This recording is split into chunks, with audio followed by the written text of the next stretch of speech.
Do you feel overwhelmed when you look at the sheet music of a jazz song with lots of difficult chords? I used to feel completely lost until I found Joe Pass' method for simplifying progressions, which makes it 10 times easier to solo over songs. It's worked not only for me, but also hundreds of my students, helping them easily play jazz solos over jazz standards. So in this video, I'm gonna break down this method and show you how to easily expand your repertoire and have fun soloing while you do it. Check this out, you might also recognize this approach from someone else. First of all, I'll tell you, if I have a 2-5, forget the 2. You don't need it. So this isn't exactly how I think about chord progressions, but I sort of agree with him. And as you'll see, the way Joe breaks down a jazz standard is incredibly practical, and it makes learning a song so much easier. Now, I'm sure you know that feeling where you're staring at a jazz chart, feeling lost in a forest of chords with crazy extensions and alterations everywhere. But the thing is, that's not how you have to think about it. Let me show you. But first, as you probably already know, Joe Pass is definitely one of my favorite jazz guitarists, and he was a walking library of jazz standards. I've heard that in the famous Virtuoso sessions, the producer, Norman Granz, would just ask Joe to play a song and then they record it. No rehearsal, which is pretty mind-blowing. So when I found this video of him explaining how he thinks about chord progressions, I was very interested in what he had to say. Let's dig into this idea. In jazz, a 2-5 progression is often just a 5 chord in disguise. Joe Pass explains it like this. Why are you playing the 2? What is it like? If you played a 5, that got the 2. Here's the scale for the 5. It's a G7th. Here's a scale for the 2.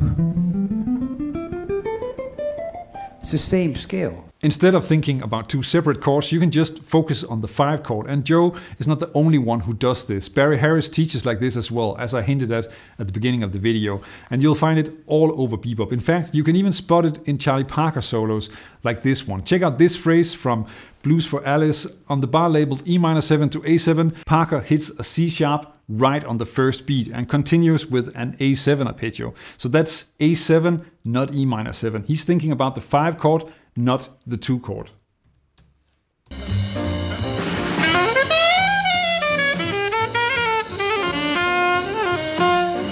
So next time you see a 2-5 progression, try simplifying it in your mind. It's really just a 5 chord. This makes improvising on songs a lot less intimidating, but you want to make sure that you reduce chords the right way. Otherwise, it works against you. Let me explain. Having fewer chords is great, but you have to go about it the right way. Let's start with what works.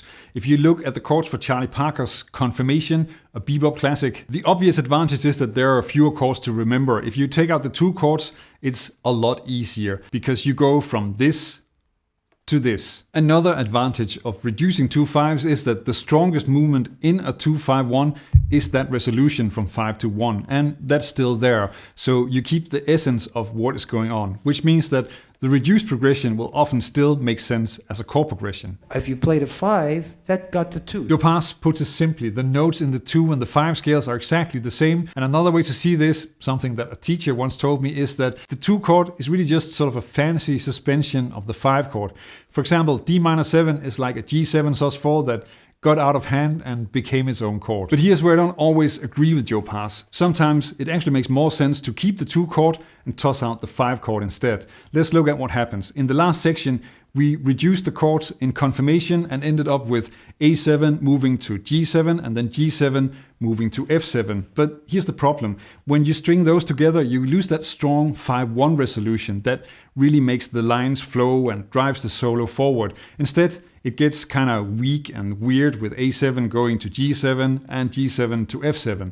So for the bar with D-7 and G7, it can be better to just turn that into a D-7 chord. And now A7 resolves straight to the D-7, and we don't have a G7 that has to resolve to an F7.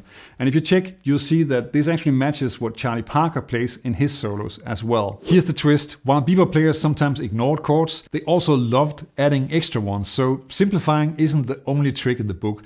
Let's look at how they added more chords next. Ironically, bebop is probably the period in jazz where it became normal to turn 5 chords and a lot of other chords into 2-5 progressions when harmonizing standards. Why did they do that? Now this has to do with how bebop is very much about moving harmony. And if you have a 2-5-1, then there's just more movement than just having the 5-1.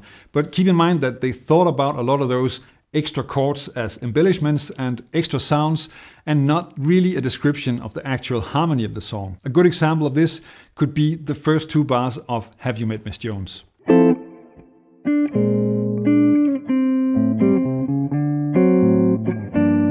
This first version has a ton of motion and sounds exciting, but check out how the second one is what's actually happening in the song.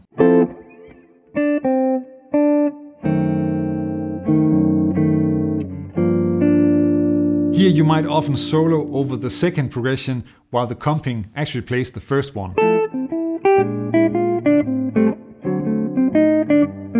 And the best part is that you're free to do whatever you want, so sometimes it's nice to just nail all the changes, even if the comping just plays the basic changes.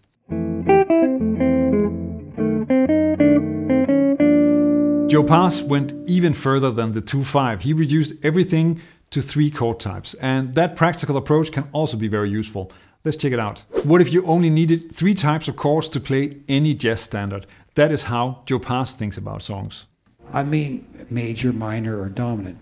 You must look at chord changes really in the simplest way you can look at them. As you will see, it is a great shortcut for reducing the amount of chords in a progression, and it also helps you understand how the harmony flows, but not always. And maybe tying your understanding to specific chords is not explaining how to improvise or even comp over the song. Stella by Starlight is a good example here, and Joe Pass reduces that song in the video. Here, the way he interprets the way back to B flat really resonated with me.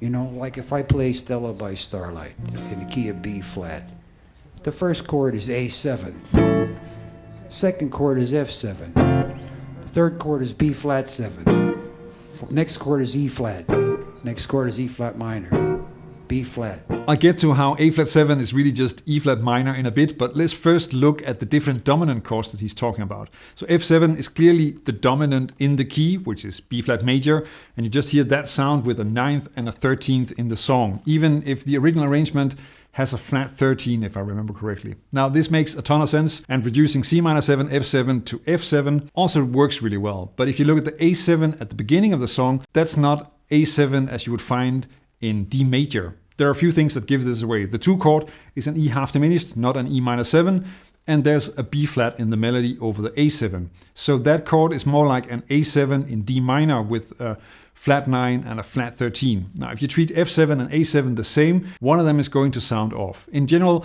you will quickly come across a few different types of dominant chords that you want to be able to handle. In fact, the beginning isn't really an A7 or E half diminished A7. That's a reharmonization.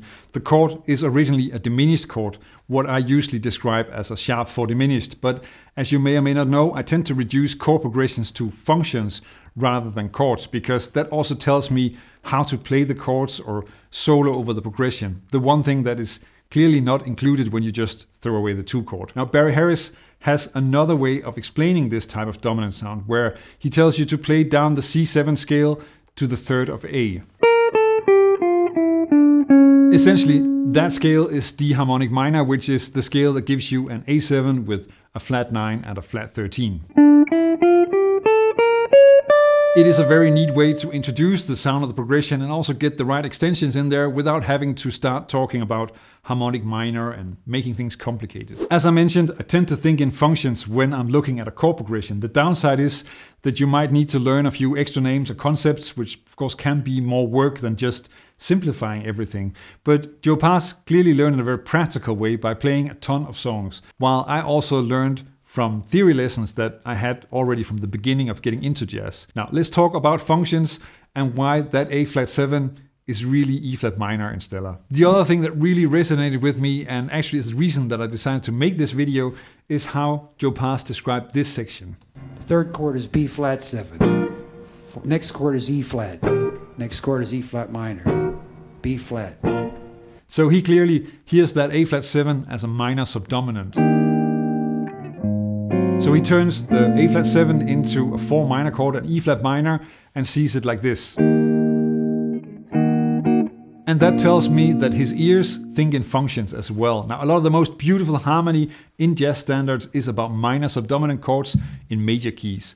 let's look at what chords make up this small group, because they can do magical things, and it's very useful to realize that they actually belong together and that you can often change one out for the other. In this case, the song is in B flat major, and the 4 chord is of course E flat, and the 4 minor would then be E flat minor, as Joe plays in the video. Now the different chords that you then have available as common minor subdominant options would be E flat minor 6, E flat minor major 7, E flat minor 7, A flat 7, G flat major 7, B major 7, and C half diminished. The important notes for the minor subdominant sound are probably that it contains the G flat in this case, which is the minor third of E flat minor, and that it doesn't contain an A, because that would make it a dominant chord, some sort of F7 sound. Now, if you want to get comfortable with these sounds, check out some Cole Porter songs. He uses these chords to create beautiful progressions. As I mentioned, my way of thinking about progressions is not only about throwing away some of the chords. Instead, it is about understanding how the harmony moves, which makes it easier to solo over the song. If you want to see just how powerful an approach that is, then check out this video, which will give you a good start when it comes to not only analyzing, but also hearing the chord progressions. Check it out. Learn jazz, make music.